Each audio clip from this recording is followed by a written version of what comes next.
Then we have selective reabsorption. So after the glomerulus filtrate enters the Bowman's capsule, right over here, glucose is the first substance to be reabsorbed at the proximal convoluted tubule. So proximal convoluted tubule is right here. Now this takes place by active transport. The nephron is adapted for this by having many mitochondria to provide energy for the active transport of glucose molecules.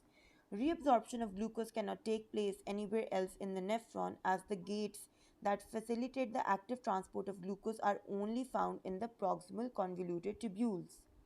Now, in a person with a normal blood sugar level, there are enough gates present to remove all the glucose. People with diabetes cannot control their blood glucose levels and they are often very high, meaning that not all glucose filtered out can be reabsorbed into the blood. As there is nowhere else for the glucose to be reabsorbed, it continues in the filtrate and ends up in the urine. This is why one of the first tests a doctor may do to check if someone is diabetic is to test their urine for the presence of glucose. Now, reabsorption of water takes place in the loop of Henle. So, as the first filtrate drips through the loop of Henle, necessary salts are reabsorbed back into the blood by diffusion. As salts are reabsorbed back into the blood, water flows by osmosis.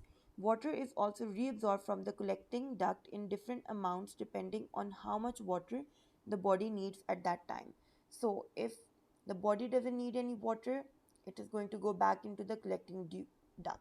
But if the body needs water, it is going to be reabsorbed back into the blood.